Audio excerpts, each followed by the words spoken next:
नमस्कार दोस्तों, स्वागत है आपका आपके अपने YouTube channel job with PD में। दोस्तों, पिछली क्लास में हमने अपने फर्स्ट चैप्टर की एक्सरसाइज 1.1 है वो कंप्लीट कर ली है। तो आज इस क्लास के माध्यम से हम अपने फर्स्ट चैप्टर की एक्सरसाइज 1.2 करेंगे। अगर आज की क्लास आपको पसंद आए तो आप इसे लाइक और शेयर जरूर कर देना। अगर आप चैनल पे पहली बार पधारे हैं तो चैनल को सब्सक्राइब भी कर लेना। अगर आप पिछली क्लास देखना चाहते हैं तो उसका लिंक आपको नीचे डिस्क्रिप्शन और कमेंट बॉक्स में मिल जाएगा, तो आप वहां से पहली वाली क्लास भी एक बार जरूर देख लेना। तो चलिए शुरू करते हैं आज की अपनी क्लास। तो क्वेश्चन 1 इस प्रकार है, निम्नलिखित संख्याओं को अभाज्य गुणनखंड के रूप में हमें क्या करना है, व्यक्त करना है। और इसके अंदर हमसे 5 क्वेश्चन पूछे गए हैं। ठीक है, तो दोस्तों यहाँ पे बात आई है अभाज्य गुणनखंड की। तो सबसे पहले हम बात करते हैं कि अभाज्य संख्या किसे कहते हैं। ठीक है, अभाज्य संख्या है ना, ऐसी संख्या होती है जो एक और स्वयं से विभाजित होती है। ठीक है, यानी कि वे संख्याएं अभाज्य संख्याएं कहलाती है जो कि किससे विभाजित होती है, एक तो एक से विभाजित होती है और स्वयं से विभाजित होती है। एग्जाम्पल के लिए माने तो एक है वो न तो भाज्य संख्या होती है और न ही अभाज्य संख्या होती है। तो सबसे छोटी अभाज्य संख्या कौन सी होती है, वो होती है 2। ये 2 देख लीजिए, एक ही से विभाजित होगी और क्या होगी, स्वयं से विभाजित होगी, यानी 2 एक से होगी और 2 2 से होगी।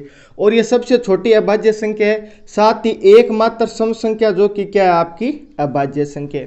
ये बात आपको याद में रखनी है कि अभाज्य संख्या कौन सी होती है, वे संख्याएं जो स्वयं और एक से विभाजित होती है। सबसे छोटी अभाज्य संख्याएं 2 होती है। एकमात्र जो अभाज्य संख्या और सम है वो कौन सी है, 2 है। ठीक है, फिर आपकी अभाज्य संख्या कौन सी आती है, 3 आती है। 3 है वो किससे किससे विभाजित होगी, सिर्फ 1 से होगी और 3 से होगी।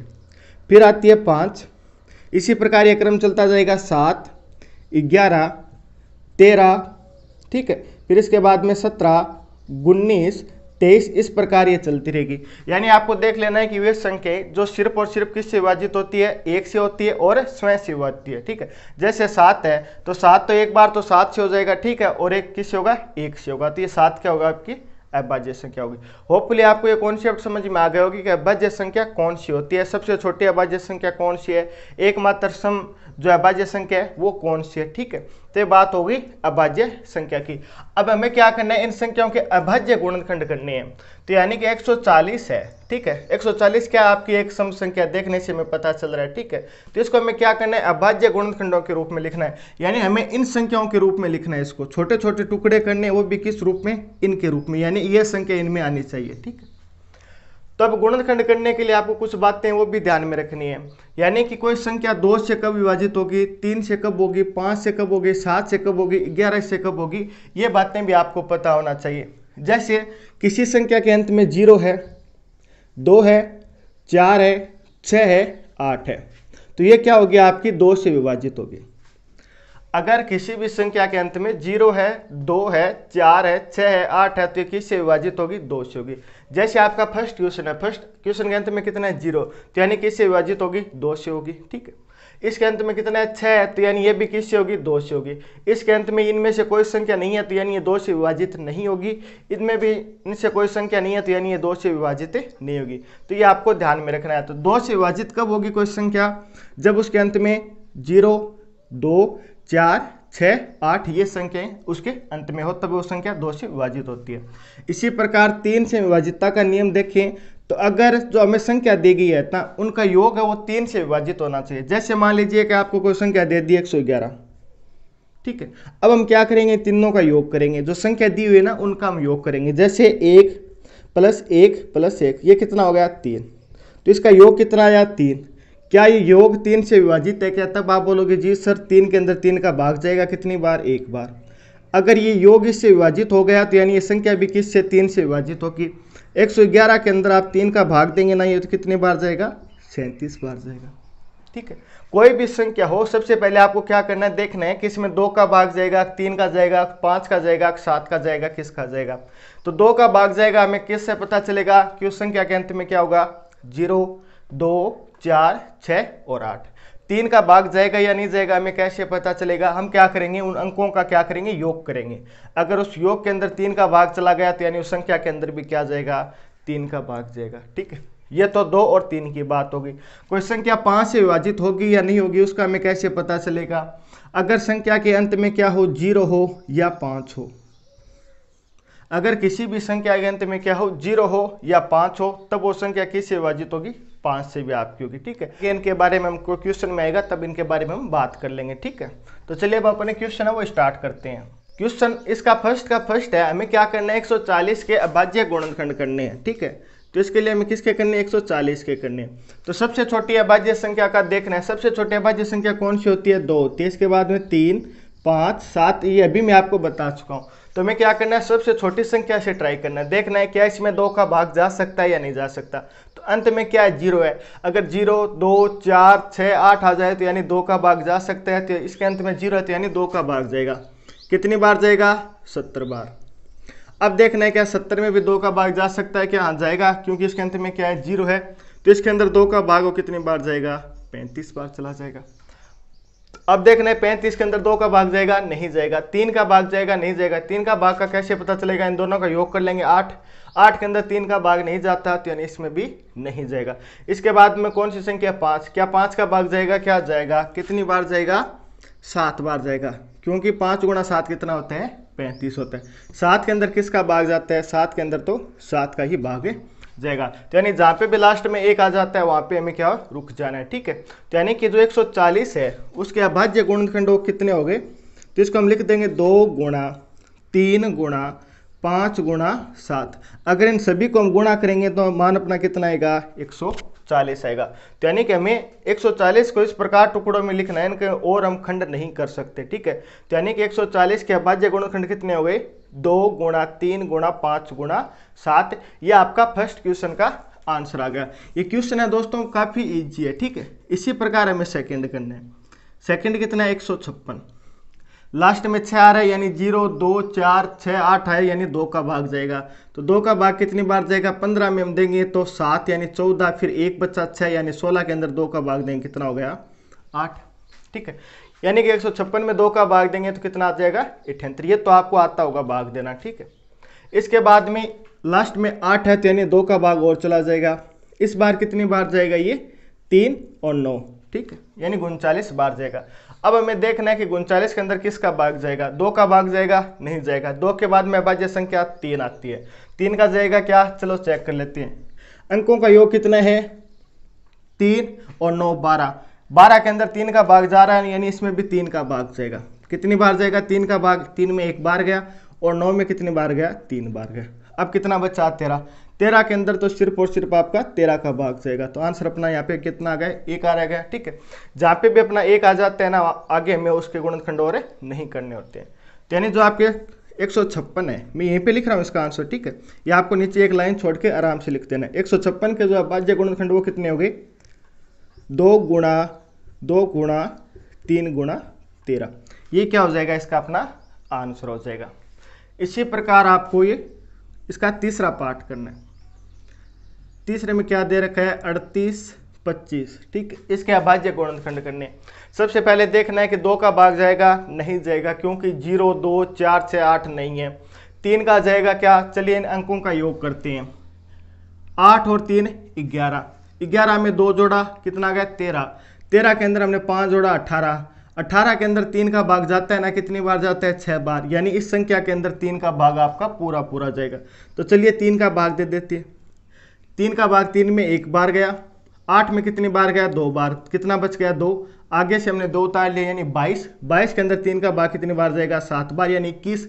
फिर 1 बचा, 1 के आगे हमने 5 उतार लिया, यानी 15। 15 के अंदर 3 का भाग कितनी बार जाएगा? आपका 5 बार जाएगा।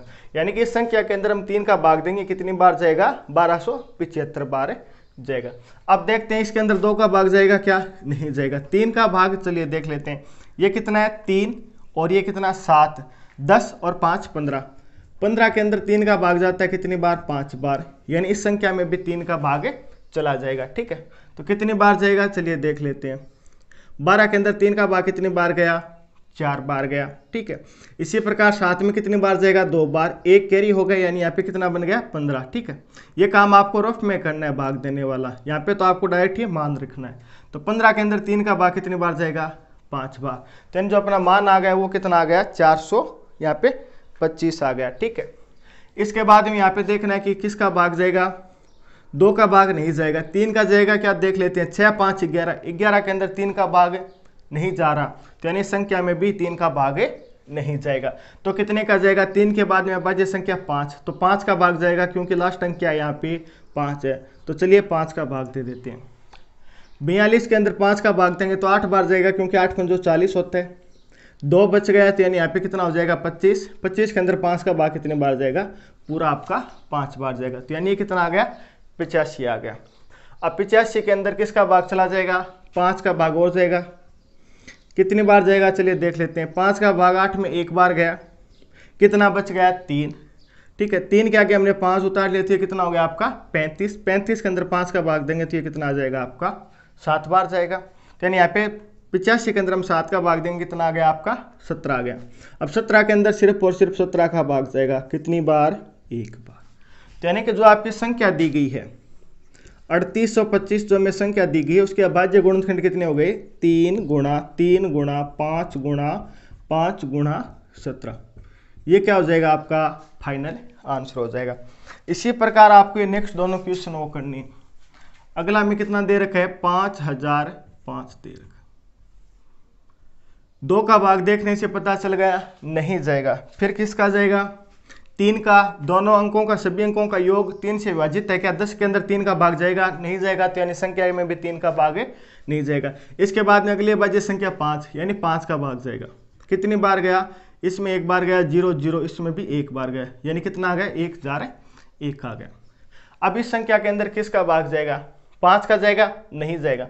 5 के आगे वाली अभाज्य संख्या कितनी होती है 7। तो चलिए इसमें 7 का भाग हम रफ के अंदर देख लेते हैं कि 7 का भाग जाएगा या नहीं जाएगा।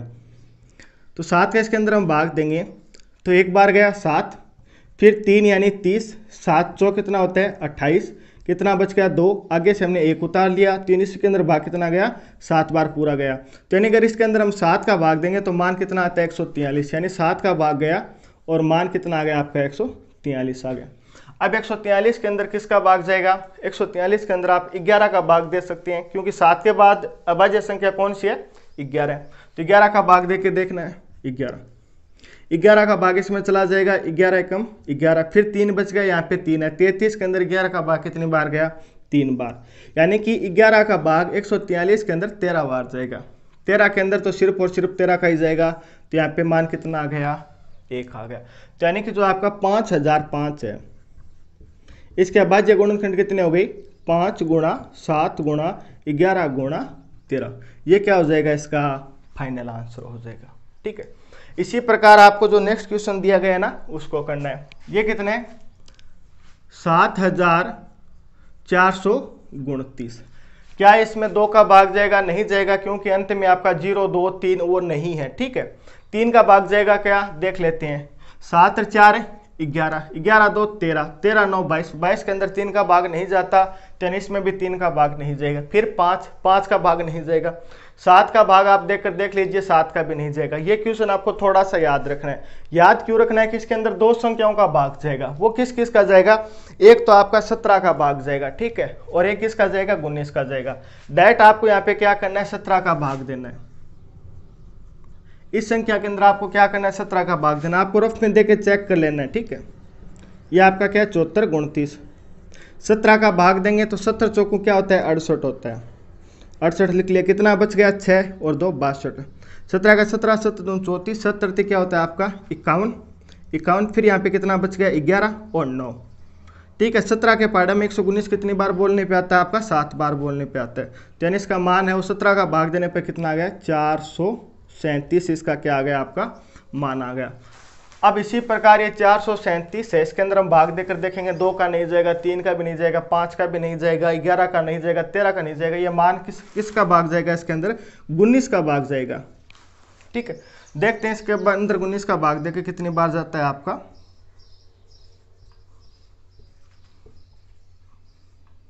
गुन्नी का गुन्नी गुंदूण क्या होता है ये आपका 38, फिर 5 और 7 गुनती, ये कितना होगा यहाँ पे 57। तो यानी इसके अंदर 19 का भाग जाएगा, वो भी आपके कितनी बार जाएगा, आंसर कितना आ रहा है 23। ठीक है, इसके बाद में ये 23 है, 23 के अंदर सिर्फ और सिर्फ 23 का भाग जाएगा तो यानी कितना आ गया 1। जहाँ पे भी आपका 1 आ जाता है यानी वो संख्या क्या हो जाती है, इसके गुणनखंड हो जाती है।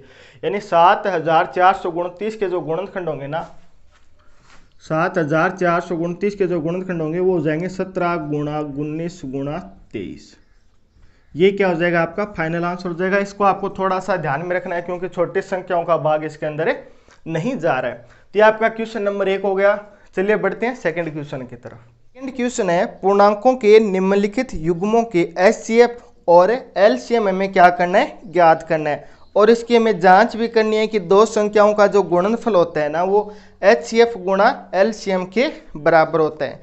और इसके अंदर हमें 3 क्वेश्चन दिए गए हैं। इनमें हमें क्या करना है, दोनों क्वेश्चन, ये तीनों क्वेश्चन है इसके दो पार्ट है, यानी इन दोनों को हमें क्या करना है, पहले HCM निकालना है और HCF निकालना है, फिर इन दोनों संख्याओं को गुणा करना है और LCM और HCF है उन दोनों का हमें भी क्या करना है, गुणा करना है और देखना है क्या दोनों बराबर है या नहीं, किस प्रकार करना है। चलिए हम क्वेश्चन वो कर लेते हैं। सबसे पहले हम क्या करेंगे, 26 के अभाज्य गुणनखंड कर लेंगे, ठीक है। तो इसके अंदर 2 का भाग जाएगा कितनी बार, 13 बार। 13 के अंदर 13 का भाग जाएगा कितनी बार, 1 बार। यानी 26 के अभाज्य गुणनखंड यानी 2 गुणा 13। यह अभाज्य गुणनखंड किस प्रकार निकालने हुआ मैं आपको फर्स्ट क्वेश्चन में मैंने आपको बता दिया, तो यहाँ पे आपको कोई भी प्रॉब्लम नहीं होगी। इसी प्रकार ये आपको 91 है इसके अभाज्य गुणनखंड निकालने में। इसके अंदर 2 का भाग नहीं जाएगा, 3 का भाग 10 के अंदर नहीं जाता है तो इसमें भी नहीं जाएगा, ठीक है। तो इसके अंदर किसका भाग जाएगा, आपका 7 का भाग जाएगा, वो भी कितनी बार, 13 बार। और 13 के अंदर किसका भाग जाएगा, ये आप जानते हैं कि 13 के अंदर सिर्फ और सिर्फ 13 का भाग जाएगा। तो जो 91 है इसके अभाज्य गुणनखंड वो कितने हो गए, 7 गुणा 13। अब बात आती है LCM और HCF, ठीक है। यानी कि लोएस्ट कॉमन फैक्टर और हाईएस्ट कॉमन फैक्टर, ये मल्टीपल होता है, ये कॉमन फैक्टर होता है, ठीक है। LCM के अंदर हम क्या करते हैं कि इन दोनों में से कौन सी संख्याएं हैं जो इन दोनों में आ रही है वो हमें सभी लेनी होती है, कॉमन को एक बार लेना होता है। और HCF के अंदर क्या करते हैं, इन दोनों में से हम कॉमन संख्या लेते हैं। किस प्रकार, जैसे मान लीजिए पहले में इसका HCF निकाल लेते हैं। HCF के अंदर क्या करते हैं, इन दोनों में से कॉमन संख्या लेते हैं। कॉमन यानी इनमें क्या है, 13 है इसके अंदर, इसमें भी 13 है, तो वो भी क्या हो जाएगा, अपना HCF हो जाएगा, 13 हो जाएगा।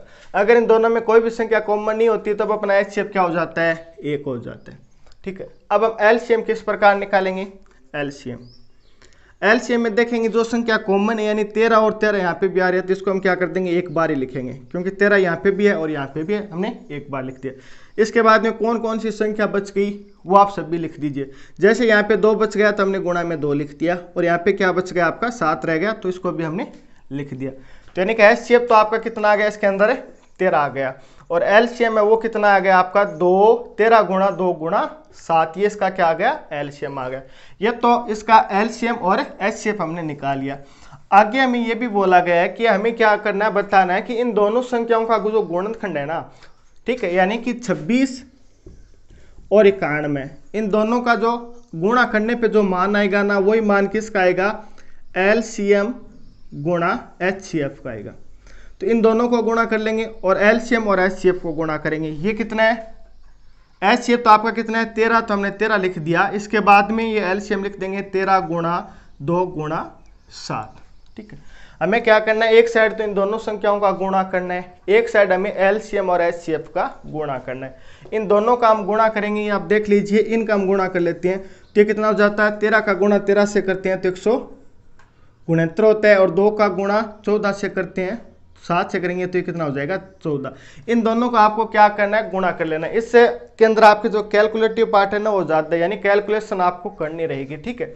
इन दोनों का गुणा करेंगे और इनका गुणा करेंगे, मान है वो आपका एक ही आएगा, वो क्या आ जाएगा, 2366 आ जाएगा।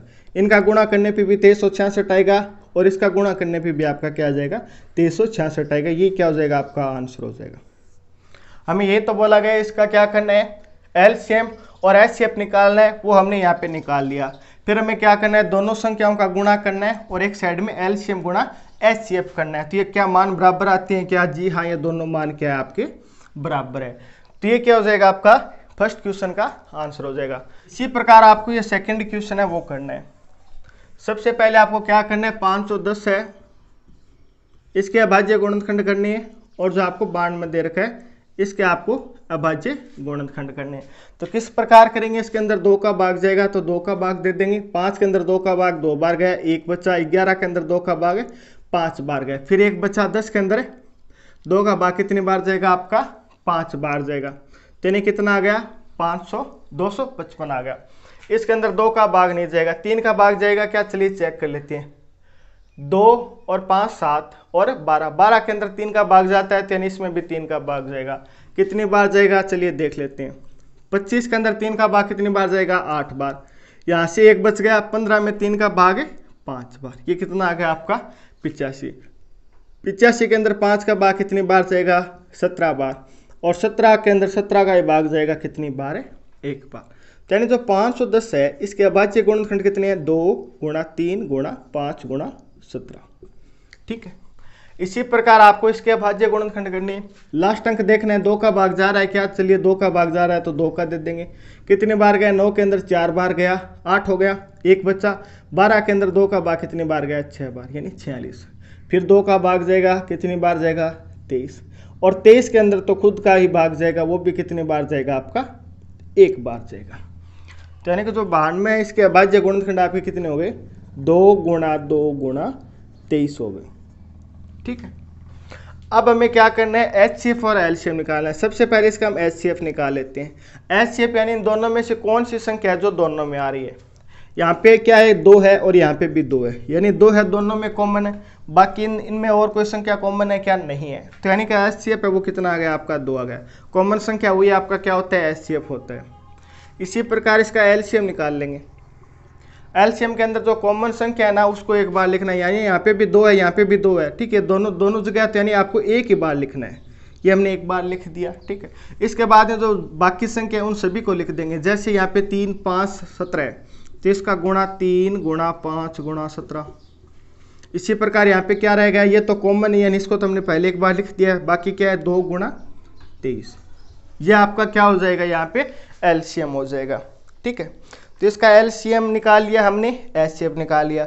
अब हमें क्या करना है एलसीएफ और एचसीएम का गुणा करना है और दोनों संख्याओं का गुणा करना है। सेकंड स्टेप क्या है आपकी, दोनों संख्याओं का गुणा करना है, ये लीजिए हमने दोनों संख्याओं का गुणा कर दिया, बराबर में हमें क्या करना है एलसीएम गुणा एचसीएफ करना है। तो यहाँ पे एचसीएफ इन दोनों को किसी को आप पहले बाद में लिख दीजिए, कोई भी फर्क नहीं पड़ेगा, गुणा के अंदर है। तो एचसीएफ आपका कितना आया है 2 आया, ये तो हमें पता है। एलसीएम अपने कितना निकाला है, ये 2 गुणा 3, तो ये लीजिए 2 गुणा 3, फिर कितना है गुणा 5 है 5, इसके बाद में 17 गुणा 2 गुणा 23, ये क्या आपका एलसीएम लिख दिया हमने, एचसीएफ लिख दिया, ये तो क्या आपका एचसीएफ है और ये क्या आपका एलसीएम हो गया। अब इन दोनों संख्याओं का गुणा करेंगे, तो गुणा करने के लिए हम क्या करेंगे इन दोनों को गुणा कर देते हैं, 92 का गुणा में क्या करना है 51 से करना है, तो ये कितना आ जाएगा आपका 2, इसको करेंगे 9 और 5 10 19 का 1, फिर 1 कैरी होगा, ये 45 1 46, यानी ये कितना आ रहा है 46 92 20, यानी 46,920 है वो आपका क्या आ रहा है इसका मान आ रहा है। इन दोनों को गुणा करेंगे, अगर इन सभी को भी हम गुणा करेंगे तो ये भी कितना आएगा आपका 46,920 आएगा। ये आप गुणा करके चेक कर लीजिए यही मान आ रहा है या नहीं आ रहा है, कहीं कैलकुलेशन में कोई मिस्टेक तो नहीं है। तो आपका क्या आएगा दोनों तरफ मान है वो इक्वल आना चाहिए। अगर ये मान इसके इक्वल नहीं आ रहा है तो यानी कहीं ना कहीं आपके कैलकुलेशन या इस गुणनखंड के अंदर आपका कोई ना कोई मिस्टेक है। अगर दोनों मान समान है तो यानी कि आपका मान है वो सही आ रहा है। तो ये आपका इसका सेकंड क्वेश्चन हो गया। इसी प्रकार हम इसका क्वेश्चन नंबर 3 है वो करते हैं। 136 है और 54 है, इसके अभाज्य गुणनखंड करते हैं। इसके अंदर 2 का भाग चला जाएगा क्योंकि लास्ट के अंदर 6 तो 2 का भाग हमने दे दिया। 3 के अंदर 1 बार गया, 1 बच गया यानी 13। 13 के अंदर 6 बार जाएगा क्योंकि 12 तक जाएगा, फिर 1 बच गया। 16 के अंदर कितनी बार जाएगा 8 बार जाएगा। फिर यहाँ पे क्या आ रहा है आपका 8 आ रहा है, यानी इसके अंदर भी 2 का भाग जाएगा, कितनी बार जाएगा 8 और 4 ये 84। इसके अंदर भी 2 का भाग चला जाएगा, कितनी बार आपका 4 और 2। फिर 2 का भाग जाएगा कितनी बार 21 बार। 21 में 3 का भाग जाएगा कितनी बार 7 बार। 7 में किसका भाग जाएगा सिर्फ 7 का जाएगा कितनी बार 1 बार। यानी कि जो 336 है इसके अभाज्य गुणनखंड कितने हो गए 2 गुणा 2 गुणा ये 2 है वो 4 बार है, कहीं पे आप मिस्टेक से कम ज़्यादा ना लिख दीजिए, ठीक है। 3 गुणा 7 ये इसका क्या हो गया अभाज्य गुणनखंड हो गया। इसी प्रकार 54 के अंदर किसका भाग जाएगा, 2 का भाग जाएगा कितनी बार, 27 बार। 27 में तो हमें पता है 3 का भाग जाता है कितनी बार, 9 में, ठीक है। इसी प्रकार 9 के अंदर 3 का भाग 3 बार, और 3 के अंदर 3 का भाग कितनी बार जाएगा, 1 बार जाएगा। तो यानी कि जो आपका संख्या 54 है इसके अभाज्य गुणनखंड कितने हो गए, 2 गुणा 3 गुणा 3 गुणा 3। अब हम क्या करेंगे, इसके एचसीएफ और एलसीएम निकालेंगे। एचसीएफ निकालने के लिए तो हमें पता है कि दोनों में से कॉमन संख्या हमें देखनी है। तो कॉमन संख्या क्या है, यहाँ पे भी 2 आ रहा है, एक यहाँ पे भी 2 आ रहा है, यानी एक तो 2 कॉमन हो गया, और यहाँ पे भी एक 3 है और यहाँ पे भी एक 3 है, यानी दोनों में 3 भी कॉमन है, वो भी हमने यहाँ पे लिख दिया। तो यह तो आपका एचसीएफ कितना हो गया, 3 गुणा 2 6 आ गया, ठीक है। इसी प्रकार इसका हम एलसीएम निकाल लेंगे। एलसीएम निकालने के लिए कॉमन संख्या उसको एक ही बार लिखेंगे, जैसे 2 यहाँ पे भी है यहाँ पे भी है, तो इसको हम एक ही बार लिखेंगे, ठीक है। और इसी प्रकार आगे क्या बच गया, 2 बच गया, 2 बच गया, 2 और फिर 7 है, यानी गुणा 2 गुणा 2 गुणा 2, 3 बार 2 है, ये लिख दिया, 7 लिख दिया, ठीक है। ये 3 यहाँ पे भी कॉमन है और यहाँ पे भी कॉमन है, तो इसको तो हम क्या करेंगे, एक ही बार लिखेंगे। इसके बाद ये 3 बच गया, ये 3 बच गया, इन दोनों को लिख देंगे 3 गुणा 3। इनका आप गुणा कर लीजिए, वही क्या हो जाएगा, आपका एलसीएम हो जाएगा। तो चलिए इनको गुणा करते हैं। 2 का गुणा 2 से 4, 4 का गुणा 2 से 8, 8 का गुणा 2 से कितना हो गया, आपका 16 हो गया, ठीक है। इसी प्रकार 3 का गुणा किससे, 3 से 9, 9 का गुणा 3 से 27, तो ये आपका कितना हो जाएगा, 16 गुणा 7 गुणा 27, ठीक है। आगे आप और कैलकुलेशन कर लीजिए, तो ये आपका क्या हो जाएगा, एलसीएम हो जाएगा। अब इसके नेक्स्ट स्टेप हम क्या करते हैं, दोनों संख्याओं का गुणा। संख्या कौन कौन सी है, 336 गुणा 54, इनका गुणा, और एक साइड में क्या होता है आपका एचसीएफ गुणा एलसीएम होता है। तो एचसीएफ तो दोस्तों यहाँ पे कितना है आपका 6, एलसीएम कितना है 16 गुणा 7 गुणा 27।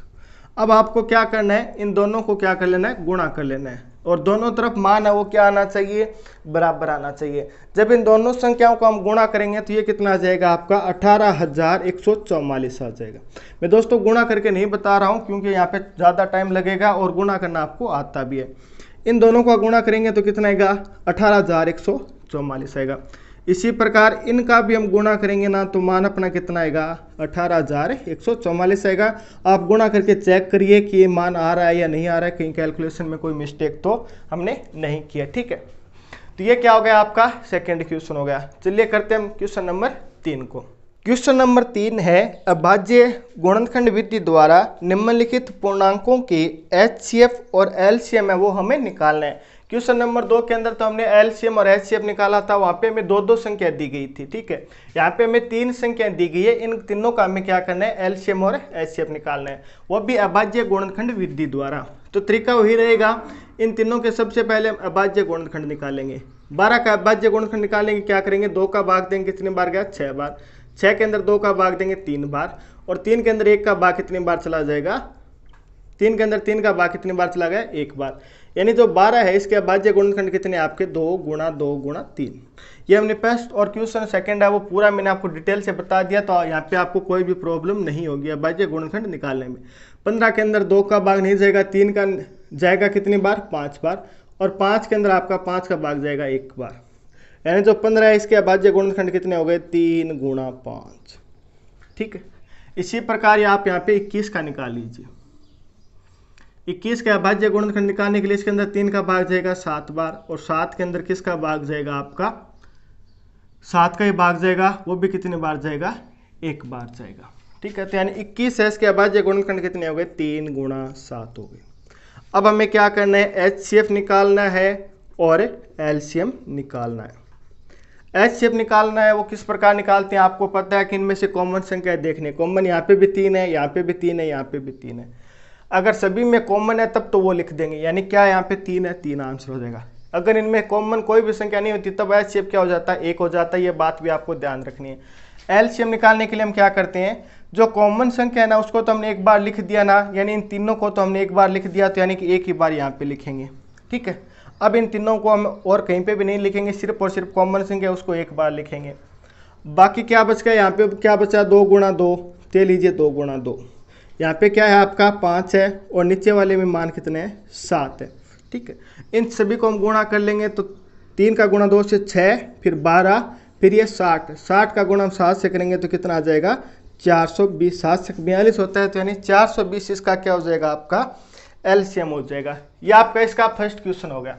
इसी प्रकार आपको ये सेकंड क्वेश्चन करना है। सेकंड क्वेश्चन के अंदर दोस्तों एक बात आप ध्यान दीजिए कि हमें क्या करना है, अभाज्य गुणनखंड करने हैं और इसके अंदर में पहले से अभाज्य दे रखे हैं। कैसे, 17 भी एक अभाज्य संख्या होती है, ठीक है, 23 भी अभाज्य संख्या होती है और 29 भी एक अभाज्य संख्या होती है। तो ये तो हमें पहले से दे रखा है, इसके अभाज्य गुणनखंड क्या करने, तो हम डायरेक्ट मान निकाल लेते हैं। एचसीएफ निकालना है सबसे पहले तो हमें, तो एचसीएफ तो कोई भी संख्या इनमें कॉमन नहीं है, तो एचसीएफ तो क्या आ जाएगा 1 आ जाएगा।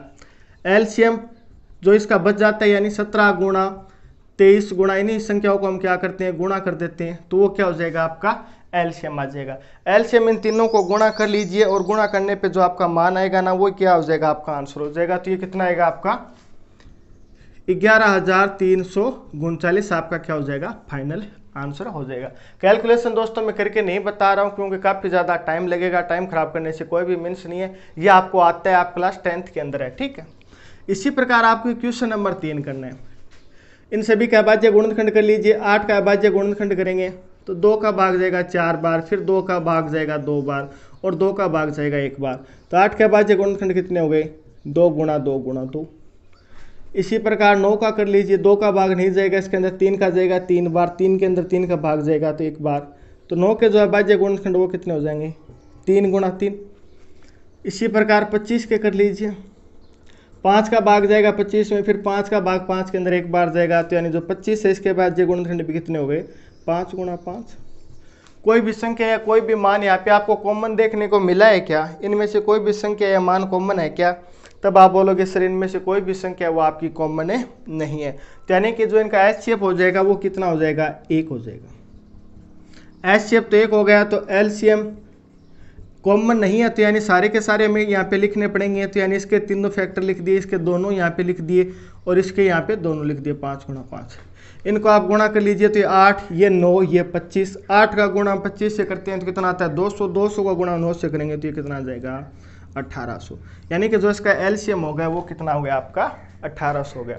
ये आपका क्वेश्चन नंबर 3 हो गया। चलिए बढ़ते हैं क्वेश्चन नंबर 4 की तरफ। क्वेश्चन नंबर 4 आपका दिया गया है, इसके अंदर हमें एचसीएफ दिया गया किस किस का 306 का और 657 है, इनका हमें क्या दिया गया एचसीएफ दिया गया है और इन दोनों का हमें क्या करना है एलसीएम है वो निकालना है, ठीक है। 306 और 657 का हमें क्या करना है एलसीएम निकालना है। तो दोस्तों एचसीएफ तो यहाँ पे हमें दिया गया है, एलसीएम हमें निकालना है, तो इसके हम अभाज्य गुणनखंड करके उस प्रकार इसका एलसीएम हम नहीं निकालेंगे। तो किस प्रकार निकालेंगे, तो हमने क्वेश्चन नंबर 1, 2 वहाँ पे हमने किया था कि जो पहली संख्या होती है, ठीक, पहली संख्या यानी जो संख्या होता है उनका गुणनफल, पहली संख्या और दूसरी संख्या इनका क्या होता है गुणनफल, ये किसके बराबर होता है एलसीएम गुणा एचसीएफ। ये दोस्तों हमने पिछले क्वेश्चन के अंदर प्रूफ भी किया था कि दोनों संख्याओं का गुणनफल है वो एलसीएम गुणा एचसीएफ के बराबर होता है। किया था या नहीं किया था, हमने किया है, ठीक है। पहली संख्या आपकी कितनी है 306, दूसरी संख्या आपकी कितनी है 657 है, ठीक है। हमें क्या करना है एलसीएम तो निकालना है और एचसीएफ कितना है एलसीएम गुणा एचसीएफ हमें क्या दिया गया 9 दिया गया। एलसीएम निकालना है तो यानी बाकी मान आपका इस साइड आ जाएगा, यानी 306 गुणा 657 बट्टे में कितना आ गया आपका 9 बराबर क्या हो जाएगा आपका एलसीएम, ठीक है। देख लीजिए 9 इसमें से किसी को काटेगा क्या, इसके अंदर भाग जा सकता है, कितनी बार जाएगा 27 या 3 या 36, यानी 9 का भाग इसके अंदर जाएगा, कितनी बार जाएगा 3 बार जाएगा 30 में, ठीक है। कितना बच गया 3, आगे कितना 6, 36 के अंदर 9 का भाग कितनी बार जाएगा 4 बार जाएगा। तो यानी एलसीएम है वो किसके बराबर आ गया 34 गुणा 657। तो ये मान कितना आ जाएगा आपका 22,338, जो कि क्या होगा आपका एलसीएम यानी जो कि क्या आपका फाइनल आंसर है। यही तुमसे पूछा गया था, इसका एचसीएफ हमें दिया गया है और हमें एलसीएम निकालना था। एचसीएफ तो 9 दिया गया और एलसीएम कितना आ गया आपका 22,338। इन दोनों संख्याओं का आप गुणा कर लीजिए, आपका मान है यही आएगा, ठीक है। चलिए बढ़ते हैं नेक्स्ट क्वेश्चन की तरफ। क्वेश्चन नंबर 5 है, जांच कीजिए कि क्या किसी प्राकृत संख्या n के लिए संख्या 6 की पावर n अंक 0 पे समाप्त हो सकता है या नहीं हो सकता है, ये हमें जांच करके बताना है। हमें दिया गया है कि 6 की पावर n यहाँ पे क्या है, प्राकृत संख्या है। प्राकृत संख्या का मीन्स क्या होता है, जो संख्याएं कहाँ से स्टार्ट होती है, 1 से स्टार्ट होती है और कहाँ तक चलती है, आपकी अनंत तक चलती है। हमसे पूछा जा रहा है कि यहाँ पे n की जगह हम कौन सी संख्या रखें कि ताकि जो ये 6 है ना, यहाँ पे कोई संख्या कहाँ पे समाप्त हो, 0 पे हो। जैसे 6 की पावर हम 1 रख देते हैं, यानी कि n की जगह हम 1 रखते हैं। 6 की पावर 1 का मतलब क्या है, 6। क्या ये 0 पे समाप्त हुआ, क्या नहीं हुआ, तो अंतिम अंक यहाँ पे क्या है, 6। चलिए सेकंड रखते हैं, हम 2 रख लेते हैं। 6 की पावर 2, 6 की पावर 2 मीन्स 6 गुणा 6 यानी कितना हो गया, 36।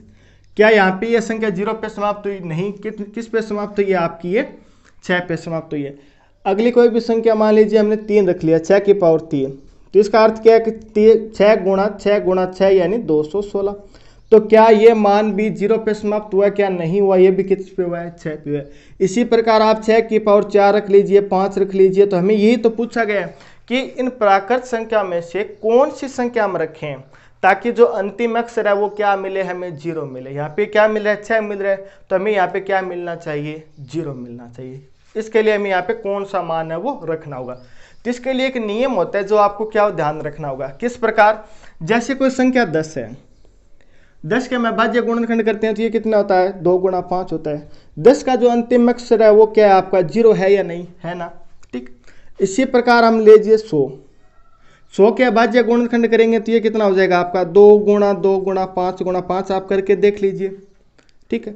यहाँ पे भी अंतिम अंक क्या है, 0, तो इसमें भी क्या आ रहा है, 2 आ रहा है, 5 आ रहा है।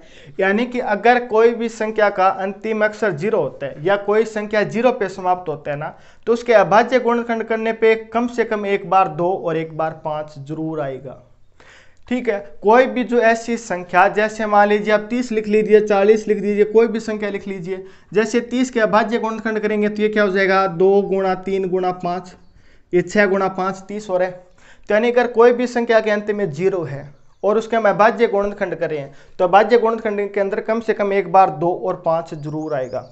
अगर उस संख्या के अंदर 2 और 5 आ रहा है ना, तभी वो संख्या 0 पे समाप्त होगी, अदरवाइज वो संख्या 0 पे समाप्त नहीं होगी, ठीक है। तो ये एक नियम है जो आपको ध्यान में रखना है। तो मैं यहाँ पे लिख देता हूँ आपको ये बात किस प्रकार ध्यान रखनी है। ये तो सारा रफ कार्य था, मैंने आपको समझाने के लिए बताया कि प्राकृत संख्या का अर्थ क्या होता है, n का मान हमें किस प्रकार लिखना है और यहाँ पे हमें क्या प्राप्त होना चाहिए, किस प्रकार प्राप्त होना चाहिए, वो तो मैंने आपको बताया। यहाँ पे 6 की जगह 4 की पावर n हो सकता है, 12 की पावर n हो सकता है, 2 की पावर n हो सकता है। तरीका अपना वही रहेगा, इसको हमें किस प्रकार करना है, ठीक है। तो मैं एक लाइन लिख लेता हूं जो कि आपको ध्यान में रखना है। अगर कोई संख्या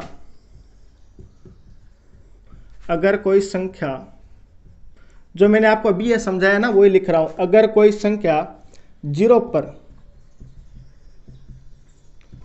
पर समाप्त होती है तो उसके अभाज्य गुणनखंड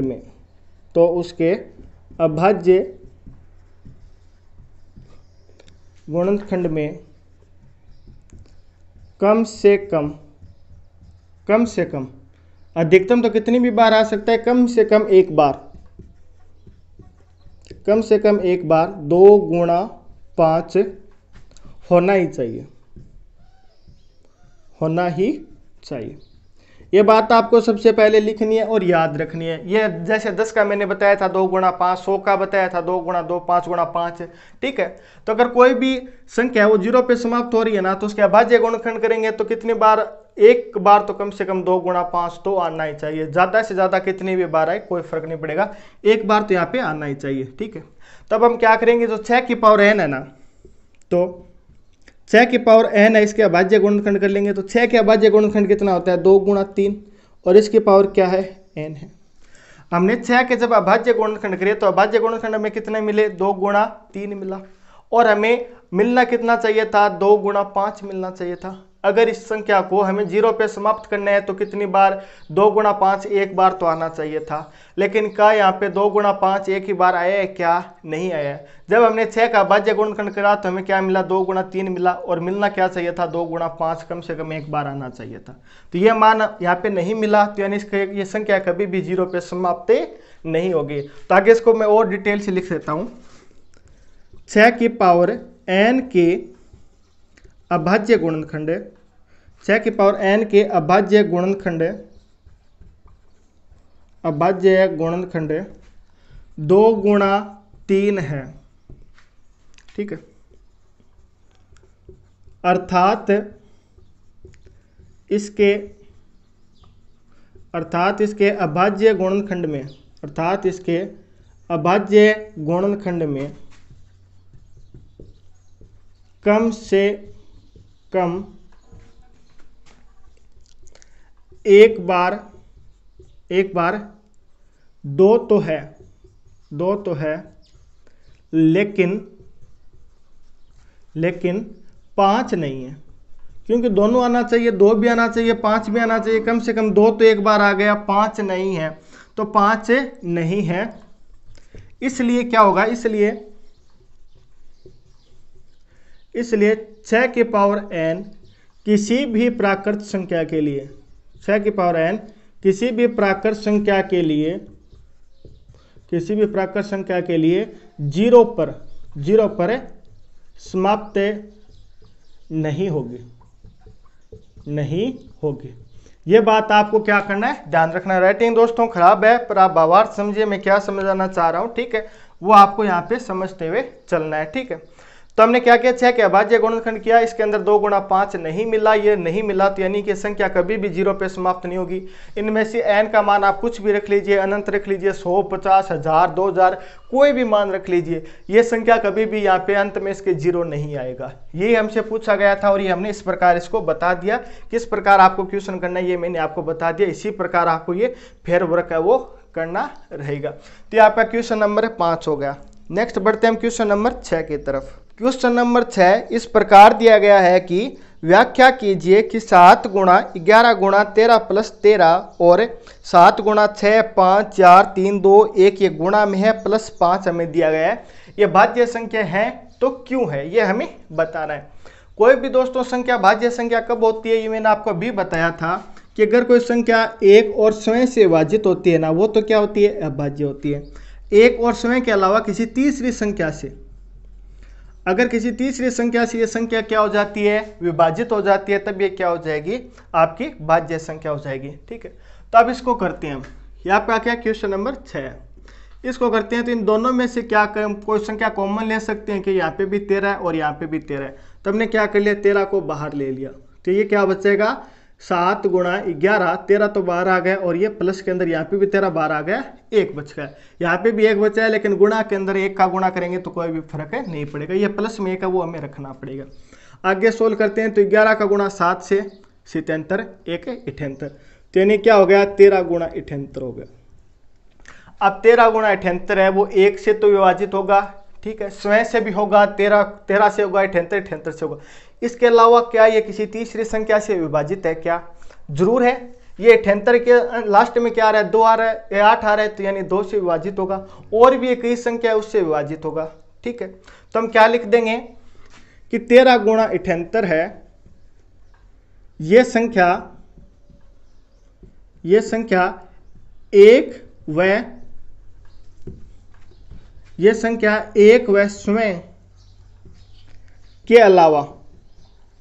स्वयं के अलावा तीसरी संख्या, जैसे किससे विभाजित हो रही है, 2 से विभाजित हो रही है, ठीक है, तो यानी तीसरी संख्या से भी विभाजित हो रही है, तो इसलिए आपकी क्या हो जाएगी, एक भाज्य संख्या हो जाएगी। इसके अलावा आप इसके गुणनखंड भी निकाल सकते हैं, ठीक है। जैसे किसी कोई संख्या अगर अभाज्य संख्या तो इसके गुणनखंड 2 ही होते हैं, इसके हम गुणनखंड क्या हो जाएंगे, यहाँ पे 3 हो जाएंगे, तो उसी के अकॉर्डिंग भी ये भाज्य हो जाएगी। बात घुमा फिरा के यही आती है, आप अपनी लैंग्वेज में इसको किस प्रकार भी लिख सकते हैं, कोई फर्क नहीं पड़ेगा। आपको ये बेसिक कॉन्सेप्ट है वो पता होना चाहिए। अगर कोई संख्या एक और स्वयं के अलावा किसी दूसरी संख्या से और विभाजित हो जाती है तो वो क्या हो जाएगी, आपकी भाज्य संख्या हो जाएगी। यहाँ पे 78 है, वो 2 से भी विभाजित हो रहा है, ठीक है। ये आपका यहाँ पे 13 का भाग इसमें कितनी बार जाता है, 6 बार जाता है, यानी 6 से भी विभाजित हो रहा है, तो इसलिए क्या हो जाएगा कि ये भाज्य संख्या हो जाएगी, ठीक है। यहाँ पे लिख दीजिए, इसलिए क्या हो जाएगी, एक भाज्य संख्या। इसी प्रकार इसको करते हैं, इन दोनों में देखेंगे यहाँ पे भी 5 है और यहाँ पे भी 5 है, तो इन दोनों में से 5 को हम कॉमन ले लेंगे, तो ये कितना बच गया आपका 7 गुणा 6 गुणा 4, 5 तो हमने बाहर ले लिया, 3 गुणा 2 गुणा 1 और ये क्या आपका प्लस का 1, ठीक। इन दोनों को हम क्या करेंगे, अब देखेंगे क्या आ रहा है, इसका गुणा करेंगे तो ये 42 और ये 12, 12 का गुणा 2 से करेंगे तो ये कितना आ गया आपका 24, ठीक है। 42 का गुणा आपको क्या करना है, 24 से करना है, तो ये आपका 8 हो जाएगा, 16 4 20, ये आपका 2 हो गया, 8 और 10, यानी ये कितना हो जाएगा 1008 और ये कितना है 1009, और गुणा में क्या आ रहा है आपका 5 आ रहा है।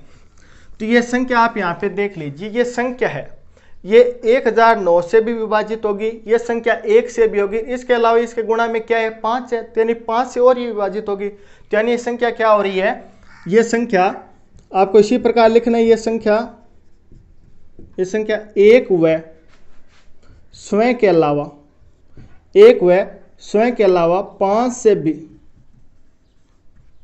भी क्या होगी आपकी विभाजित होगी, ठीक है। इसके अलावा ये और से भी हो सकते हैं, आप इसको नियम के अकॉर्डिंग चेक कर लीजिए, कम से कम ये 1 से होगी, 6 से होगी और 5 से तो होगी ही होगी, ठीक है। तो ये संख्या 5 से भी विभाजित होगी, अतः ये संख्या क्या है, अतः ये संख्या एक भाज्य संख्या है, ठीक है। किसका पूछा गया था, इसका पूछा गया था ना, इसके बारे में बात हो रही है, इसको तो हमने इसको सरल रूप लिखा है। तो ये संख्या क्या है, स्वयं से भी विभाजित हो रही है, 1 से भी हो रही है और 5 से भी हो रही है, तो इसलिए क्या हो जाएगी, एक भाज्य हो जाएगी। ये संख्या 1 से भी हो रही है, स्वयं से भी हो रही है, इसके अलावा यहाँ पे 2 से हो रही है, इसका गुणनखंड एक 13 भी बन रहा है, तो यानी 13 से भी हो रही है, 6 से भी हो रही है, तो इसलिए भी ये संख्या भी क्या हो जाएगी, एक भाज्य संख्या हो जाएगी। ये आपका क्वेश्चन नंबर 6 हो गया। चलिए बढ़ते हैं नेक्स्ट क्वेश्चन की तरफ। क्वेश्चन नंबर 7 है, किसी खेल मैदान के चारों ओर एक वर्ताकार पथ यानी एक वर्ताकार रास्ता है गोल। इस मैदान का एक चक्कर लगाने में सोनिया को 18 मिनट लगते हैं, जबकि इसी मैदान में एक चक्कर लगाने में रवि को 12 मिनट लगते हैं।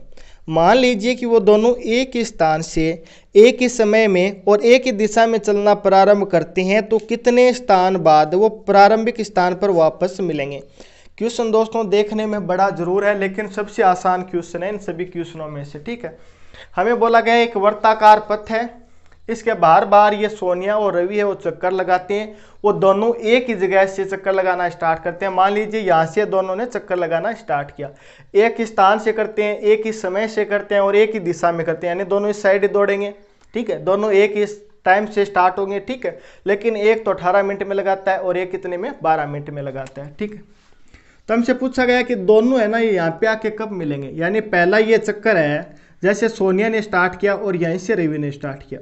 रवि 12 मिनट में लगाते हैं, रवि की स्पीड तेज है, तो रवि यहाँ पे कितने मिनट में आ जाएगा, 12 मिनट में आ जाएगा, ठीक है। और लेकिन यहाँ पे सोनिया कितने मिनट में आएगी, सोनिया तो 18 मिनट में आएगी। फिर रवि यहाँ से निकला, फिर वापस एक चक्कर 12 मिनट में लगा देगा, तो यानी दूसरा चक्कर 12 और 12 कितना हो गया, 24 पे आ जाएगा। तीसरे चक्कर में भी 12 मिनट और लगेंगे, तो तीसरा चक्कर यानी 36 में हो जाएगा। चौथे चक्कर में भी 12 मिनट लगाएगा, तो यानी कितने में हो जाएगा, 48 में हो जाएगा।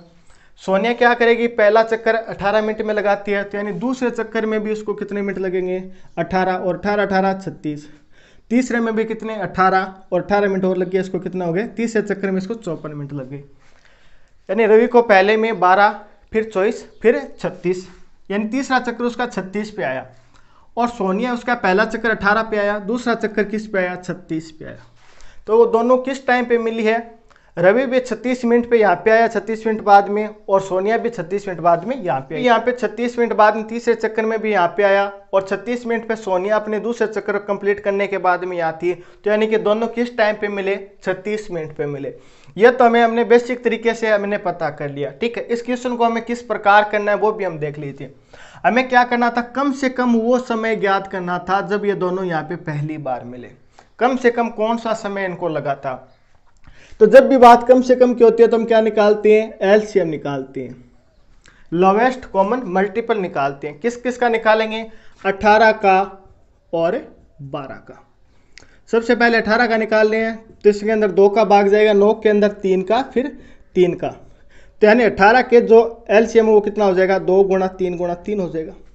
12 का निकाल लीजिए, 6 फिर 2 का 3 फिर 3, तो यानी कि जो 12 है इसका एलसीएम कितना हो जाएगा आपका, 2 गुणा 3। अब देखना है कि कौन कौन सी संख्या कॉमन है। यहाँ पे भी 2 है, यहाँ पे भी 2 कॉमन, उसको एक ही बार लिखेंगे। यहाँ पे भी 3 है सॉरी यहाँ पे भी 3 है और यहाँ पे भी 3 है, कॉमन को हम एक ही बार लिखेंगे, 3 बार लिख दिया। बाकी कौन कौन सी संख्या बच गई, 3 बच गया तो हमने 3 लिख दिया, और यहाँ पे भी 2 बच गया तो यहाँ पे हमने 2 लिख दिया। ये क्या करें, हम एलसीएम निकाल रहे हैं, तो 2 का गुणा 3 से करेंगे 6 और 3 का गुणा 2 से करेंगे 6, तो यानी 6 गुणा 6, तो अपना आंसर क्या आ जाएगा, 36। यानी कि वो है ना 36 मिनट यहाँ से दौड़ स्टार्ट करने के 36 मिनट बाद ये दोनों है ना यहाँ पे इसी स्थान पे क्या करेंगे, वापस मिलेंगे। तो टाइम आपका क्या हो जाएगा, यहाँ पे 36 मिनट हो जाएगा। ये क्या आपका फाइनल आंसर है, यानी इसका हमें क्या करना था, एलसीएम है वो निकालना था। होपफुली दोस्तों ये एक्सरसाइज आपको समझ में आएगी, ज़्यादा इसमें आपको कैलकुलेशन है वो करनी थी, ज़्यादा हार्ड एक्सरसाइज नहीं है। मेरी तरफ से एक्सरसाइज कंप्लीट है। आपका कोई भी डाउट रह जाता है तो आप कमेंट है वो जरूर कर देना। नेक्स्ट क्लास में अब नेक्स्ट एक्सरसाइज है वो करेंगे। तब तक आप हंसते रहना, मुस्कुराते रहना, देखते रहना जो विद पीडी। जय हिंद, जय भारत।